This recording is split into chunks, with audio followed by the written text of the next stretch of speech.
Hello everyone.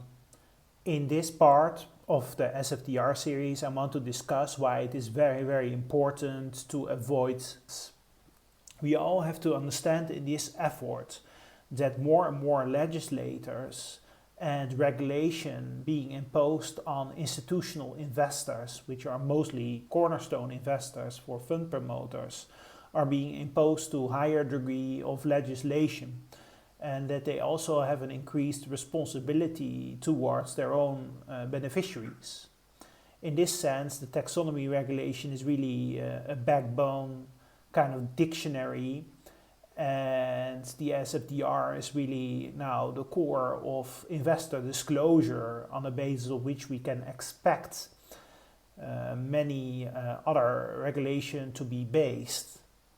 So, for example, in Luxembourg, they have for UCITS funds, but also Part 2 funds being offered to retail investors, made a new schedule for the taxe d'abonnement, in which those funds that invest a certain degree of their activities in environmental sustainable investments have to pay less taxe d'abonnement. So here you see that more and more initiatives are being taken into place, not only on a European level, but also on a national level, that really base upon this. Similar initiatives might to be expected in terms of, for instance, capital requirements or eligible investment criteria for very important institutions such as the European Investment Fund. And if you then mislabel and the technical screening criteria or further RTS are being adopted in the taxonomy regulation field, the new non-financial reporting directive containing all kind of new sustainability information will be amended, and more transparency will be there.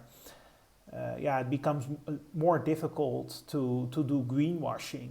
And especially if you have closed your fund and then any institutional investors having new regulatory standards to comply with discovers that your fund is actually not really compliant with the category that you have been choosing, then of course you can understand that this has some severe consequences for the future of launching new products. And I think therefore it's very important to take upon this initiative very seriously and to avoid any mislabeling, because if you're not caught now, then you will certainly be caught in the next 2 or 3 years. Having said that, thank you for watching and hope to see you next time. Bye.